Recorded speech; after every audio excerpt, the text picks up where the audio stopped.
হযরত হানজালা রাদিয়াল্লাহু তাআলা এর ঘটনা। হযরত হানজালা রাদিয়াল্লাহু তাআলা সবেমাত্র বিবাহ করেছেন, সদ্য নতুন বিবাহ করেছেন। এদিকে উহুদের যুদ্ধের সময় হয়ে গেল। আল্লাহর হাবিব সাল্লাল্লাহু আলাইহি ওয়াসাল্লাম হযরত হানজালা রাদিয়াল্লাহু তাআলাকে বললেন, ও হানজালা শুনে নাও, উহুদের যুদ্ধে তোমাকে যাইতে হবে না, উহুদের যুদ্ধে তোমার যাওয়া লাগবে না। উহুদের যুদ্ধের জন্য আমি তোমাকে রুখসত দিয়ে দিলাম, উহুদের যুদ্ধের জন্য আমি তোমাকে সুযোগ দিয়ে দিলাম, তোমাকে যুদ্ধে যাওয়া লাগবে না।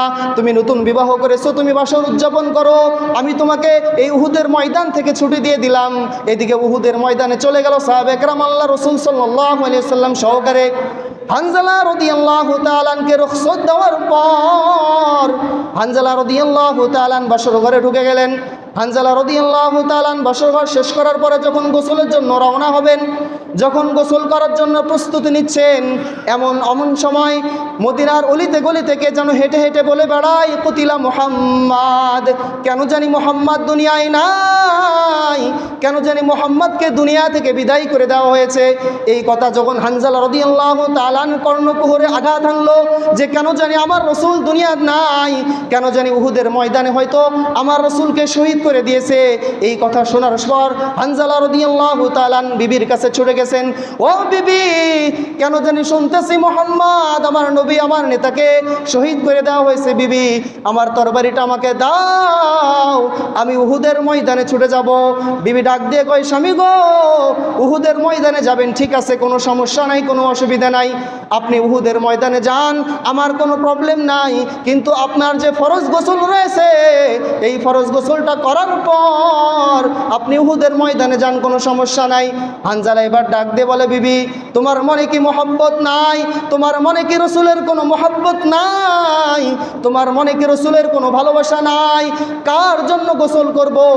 যেই নবীর জন্য গোসল করব সেই নবীকে নাকি দুনিয়া থেকে বিদায় করে দিয়েছে, আমার আর সহ্য হয় না, বিবি তুমি আমার তরবারিটা দাও, আমি উহুদের ময়দানে যেতে চাই। এবার বিবি যখন তরবারিটা হানজালা রাদিয়াল্লাহু তাআলাকে দিয়ে দিয়েছে, হানজালা রাদিয়াল্লাহু তাআলা বীরের বেশে উহুদের ময়দানে ছুটে চলল। উহুদের ময়দানে যাওয়ার পর তুমুল যুদ্ধ চলতেছে। হানজালা রাদিয়াল্লাহু তাআলা এক হাতে এক তরবারি আর এক হাতে একটা ঢাল নিয়ে একটা শত্রু দলের ভিতরে ঢুকে পড়লো।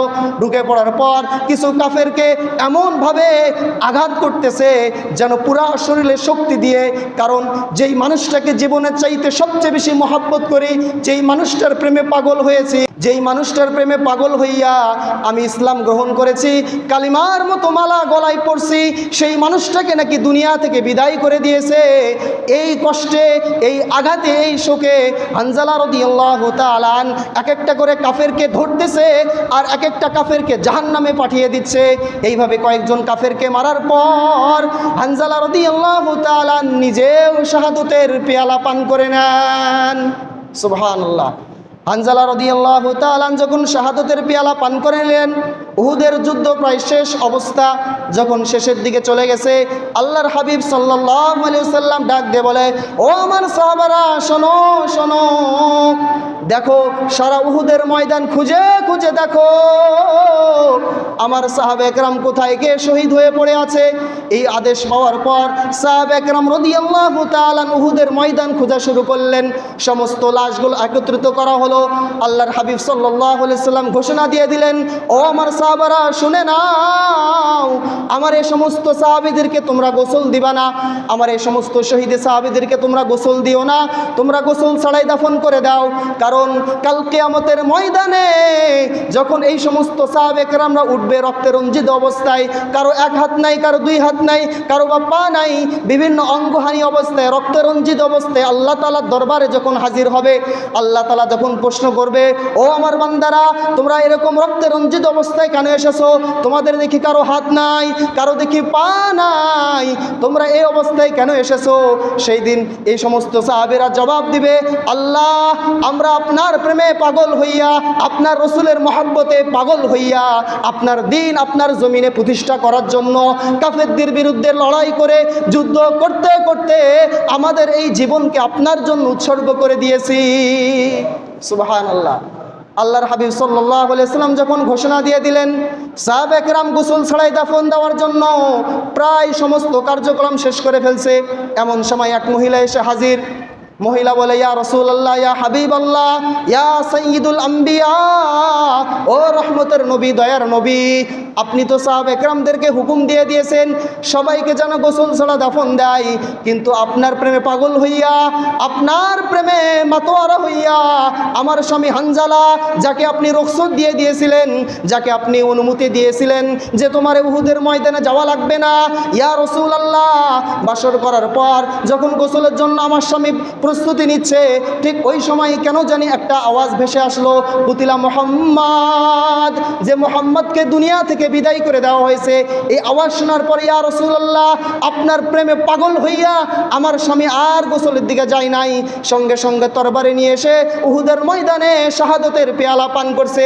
ইয়া রাসূলুল্লাহ, সবাইকে যদি গোসল ছাড়া দাফন দেওয়া লাগে দাফন দেন, কিন্তু আপনার প্রেমে পাগল হওয়া সাহাবী আমার স্বামী হানজালা রাদিয়াল্লাহু তাআলা আনকে আপনি গোসলের ব্যবস্থা করেন।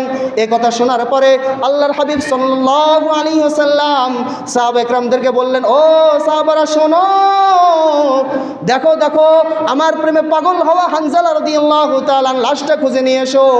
আর লাশটা খোঁজার জন্য অনুমতি দিয়ে দিলেন। সাহাবা একরামরা তন্ন তন্ন করে পুরো উহুদের ময়দান খোঁজে, কিন্তু হানজালা রাদিয়াল্লাহু তাআলা লাশ কোথায় পাওয়া যায় না। খুঁজতে খুঁজতে যখন কোথাও পাইল না, আল্লাহর হাবিব সাল্লাল্লাহু আলাইহি ওয়াসাল্লাম কাছে ফেরত আসলো। আসার পরে বলতেছে, ইয়া রাসূলুল্লাহ, হানজালার লাশ তো উহুদের ময়দানে নাই, কোথাও খুঁজে পাওয়া যাচ্ছে না। ঠিক ওই সময় জিবরাইল আলাইহিস সালাতু ওয়াস সালাম আল্লাহর রাসূলের কাছে এসে উপস্থিত। ইয়া রাসূলুল্লাহ, ইয়া হাবিবাল্লাহ, কার লাশ খুঁজেন? হানজালার লাশ নাকি? আল্লাহ রাসূল বলেন, হ্যাঁ হানজালার লাশ খুঁজি। জিবরাইল আলাইহিস সালাম বলে, আল্লাহ রাসূল শোনেন, হানজালার লাশ খুঁজে লাভ নাই। হানজালাকে আল্লাহ তাআলা এত পছন্দ হয়েছে, হানজালার শহীদ মৃত্যু আল্লাহ তাআলা এত পছন্দ করেছে যে হানজালা লাশ দুনিয়া থেকে আসমানে উঠায় নিয়েছে, এবং বড় বড় ফেরেশতাদের মাধ্যমে, দুনিয়ার কোনো পানি নয় ইয়া রাসূলুল্লাহ, দুনিয়ার কোনো পানি নয়, স্বয়ং জান্নাতের পানি দিয়ে হানজালাকে আল্লাহ তাআলা নিজ জিম্মায় গোসল দিয়ে দিয়েছে। সুবহানাল্লাহ। এরপরে উপস্থিত সাহাবা একরামরা বর্ণনা করেন, যখন হানজালার লাশ জমিনে চলে আসলো, এক সাহাবা হানজালার লাশের কাছে গিয়ে দেখে মাত্র সদ্য কেবল জানে মনে হয় এখনই গোসল সারা হয়েছে, এখনই গোসল দেওয়া হয়েছে, টপ টপ করে গোসলের পানি উহুদের ময়দানে পড়তেছে। সুবহানাল্লাহ। হানজালা রাদিয়াল্লাহু তাআলা উত্তম দৃষ্টান্ত দিয়ে গেছেন যে রসুলের জন্য মহাব্বত কিরূপ হতে পারে, রসুলের ভালোবাসা কিরূপ হতে পারে। শুধু মুখে বললেই হবে না, রসুলের ভালোবাসা আপনাদেরকে দেখায় প্রমাণ করে দিতে হবে।